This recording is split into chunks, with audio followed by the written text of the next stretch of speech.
Fotografia é arte? Será mesmo? Por quê? Apesar de que no contexto contemporâneo este é um dilema já um tanto quanto pacificado, como o campo da arte, museus, galerias, críticos, historiadores, colecionadores, curadores, no geral, compreendendo e aproveitando-se da fotografia no universo artístico, esta pergunta marca a história da fotografia. Fotografia é arte? Pare este vídeo agora e escreva a sua opinião e seus argumentos. Será? Fotografia é arte? Bom, esta questão se faz extremamente forte, especialmente no século XIX, logo quando a fotografia foi inventada. Por muito tempo, os artistas buscaram dominar a técnica da mimese, da representação. Para alguns, quanto maior fosse sua capacidade de reproduzir a aparência das coisas, assim como as vemos, por meio da pintura realizar a ilusão da tridimensionalidade, maior então seria seu status como artista. Contudo, precisamos lembrar que a partir do século XIX, uma mudança de conceito estava em curso e daria origem ao modernismo. A semente dessa mudança pode ser identificada especialmente no romantismo. Foi quando exacerbou-se a ênfase na expressão da subjetividade do artista, que depois foi tão importante para o modernismo. A partir do século XIX, passou a ser muito mais importante do que a técnica em si, a capacidade do artista de expressar sua identidade na tela, de modo autêntico, livre, original. A partir de então, a pintura, por exemplo, passou a ser menos sobre a mimésia da aparência de algo, mais sobre a expressão da subjetividade do artista. Nesse sentido, foi possível pinturas que nem precisavam ser figurativas. Tornou-se menos importante copiar a aparência de cenas e pessoas e mais a expressão da subjetividade do artista. Se compreendermos este contexto, entenderemos por que muitos do século XIX dirão que a fotografia não era arte, ou pelo menos não era tanto quanto a pintura. Mesmo seus inventores, Daguerre e Talbot, deram ênfase às capacidades objetivas da fotografia. Enquanto Daguerre enfatizou o caráter científico de seu invento, a exatidão de imagem por ele propiciada, Talbot depreciava a inteligência do fotógrafo em favor da objetividade da máquina. Estes discursos ressaltavam o caráter maquínico objetivo da fotografia, que, portanto, tinha como principal qualidade a reprodução fiel, exata, da realidade. Ora, isso ia na contramão do que estava se afirmando como o verdadeiramente artístico, o subjetivo e não o objetivo, o humano e não a máquina, a expressão e não a reprodução. São afirmações que vão se voltar contra a fotografia quando tenta ser aceita no panteão artístico.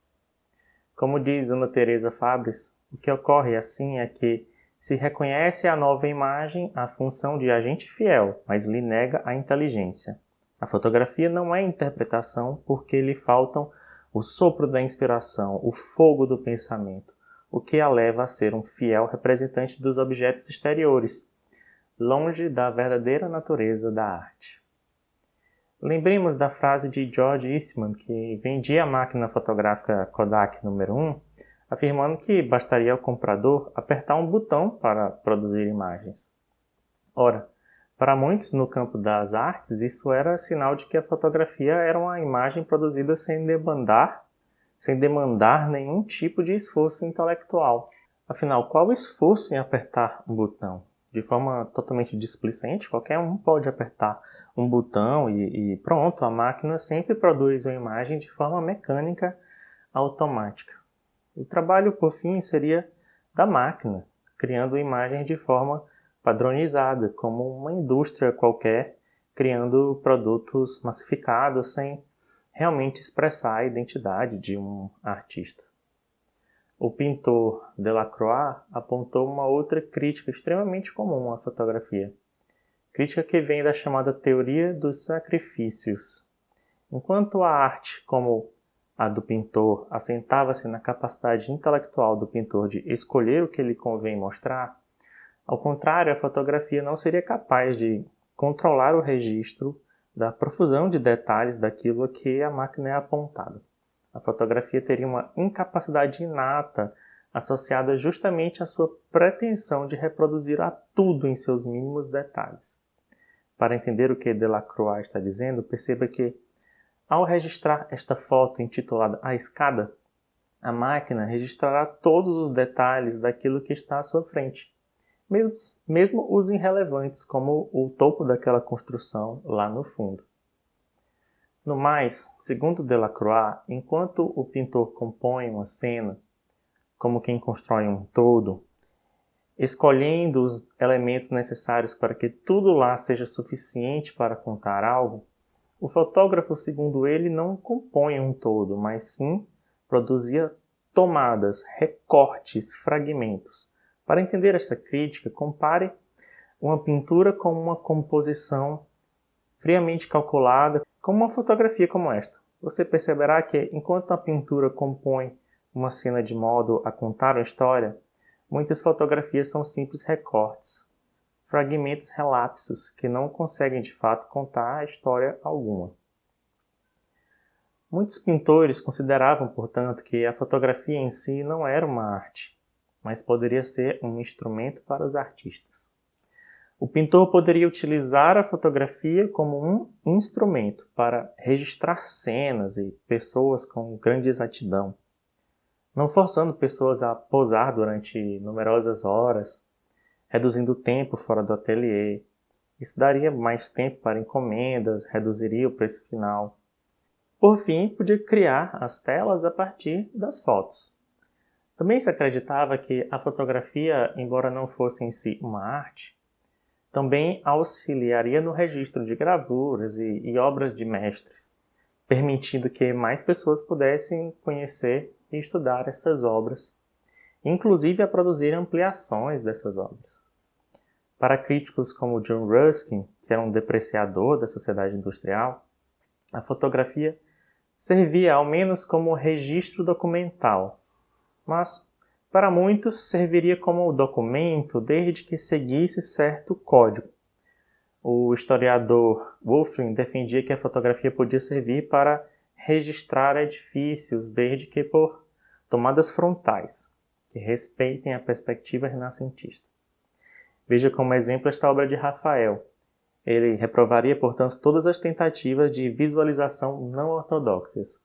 É de se imaginar que discordaria amplamente da obra de Alexander Rodchenko, de suas experimentações com pontos de vistas inusitados.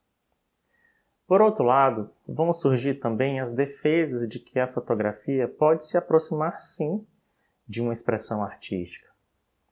Vejamos a citação de Ana Teresa Fabres à posição de Brugge. Em 1885, ele disse assim: é necessário que o operador tenha muito conhecimento do processo químico, prática e gosto artístico para escolher o ponto de vista quando se trata de monumentos ou de vistas. É necessário que estude o ponto de luz mais favorável para obter aqueles justos contrastes de claro e escuro, de meios tons, com suficiente força de conjunto. É necessário, finalmente, que espere o beneplácito do fator principal da fotografia, a luz, para realizar o trabalho.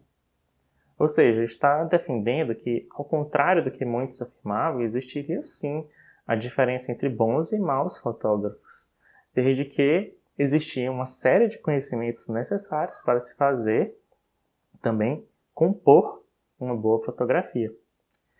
É importante, contudo, perceber que muitos fotógrafos da época, e até hoje, buscam ter seus trabalhos legitimados a partir de uma aproximação com os padrões canônicos da pintura. Alguns, por exemplo, buscaram a aproximação à arte por meio das alegorias e das fotomontagens. Uma das mais famosas fotografias alegóricas é Os Dois Caminhos da Vida, de Oscar Hechtlander. Aqui o autor, através da fotomontagem, buscava representar na esquerda tudo aquilo que leva à perdição e na direita tudo que leva à virtude. Apesar de muito criticada, considera-se esta imagem como um marco histórico na valorização da fotografia pelo campo da arte. Outro exemplo é esta fotomontagem de Henry Peach Hobson, que no livro Efeitos Pictóricos na Fotografia, de 1869, defende que os fotógrafos devem utilizar-se de vários artifícios de montagem e manipulação para desenvolver o caráter pictórico de suas imagens. É interessante ressaltar que uma das principais estratégias destes fotógrafos que queriam seus trabalhos aceitos como arte era representar temas históricos, literários, anedóticos, ricos de imaginação. Daí percebe-se que a temática e não apenas as habilidades técnicas importavam como critérios para se definir o que é arte. Uma vertente que se destaca neste movimento de produção de imagens fotográficas é a dos pictorialistas. Aqui encontramos fotógrafos como Annie Brigman, Julia Margaret Cameron, Robert Demachy. É importante ressaltar, como faz André Roulet, que o modelo de pintura que estes fotógrafos se baseavam não era a do seu tempo, as vanguardas. Era sim a acadêmica, a neoclássica. Enquanto impressionistas representavam as paisagens da cidade e da vida moderna, os pictorialistas representavam paisagens silenciosas, afastadas da civilização. Muitas vezes por isso fotografavam cenas encenadas, como esta de Julia Margaret Cameron, que retrata a lenda do rei Arthur. Compreendiam a natureza mecânica da fotografia como algo negativo, e como uma forma de compensação usavam e abusavam de manipulações em laboratório, em que com pincéis e reações químicas alteravam as imagens. Queriam assim ressaltar a mão do artista. No laboratório agiam muitas vezes contra a nitidez das imagens, buscando efeitos mais difusos. Com todas essas manipulações também buscavam a criação de imagens únicas, ou seja, agiam contra a reprodutibilidade. É possível perceber que a rejeição às características próprias da fotografia é a base do esforço dos fotógrafos pictorialistas.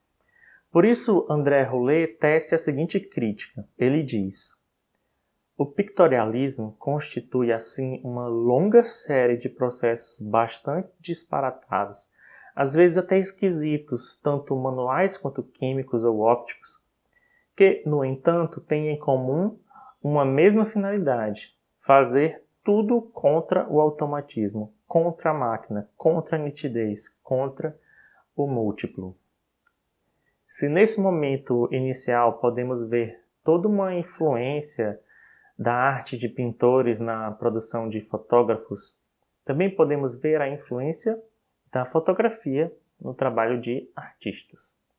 O mesmo Delacroix, que tanto criticou a fotografia, fez extensos estudos sobre a anatomia do corpo humano a partir da análise de fotografias de Eugène Duhem. Ana Teresa Fabres propõe que é possível perceber na obra de Jean-Auguste Dominique Ingres que suas pinturas tornam-se cada vez mais influenciadas pela daguerreotipia, cores quentes e metálicas nos retratos posteriores a 41, maior precisão, peculiaridade de algumas poses, mãos sustentando o queixo.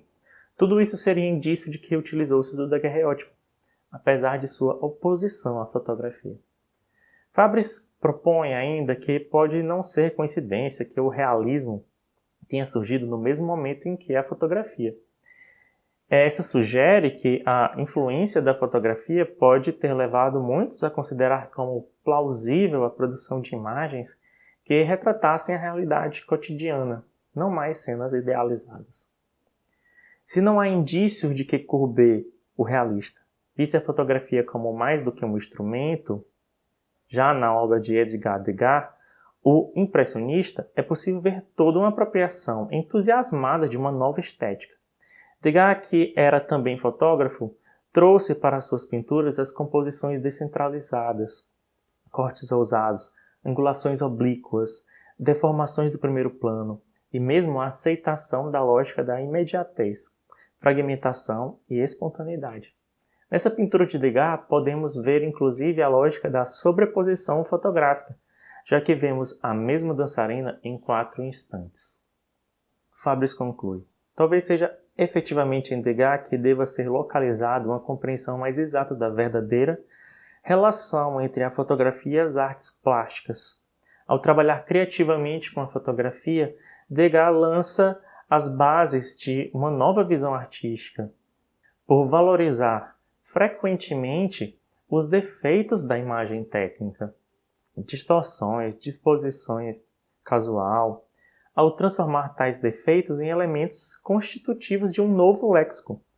Degas mostra que captou a originalidade da imagem fotográfica longe do homólogo da natureza e da mimese perfeita, porque é capaz de dar vida a visões inusitadas.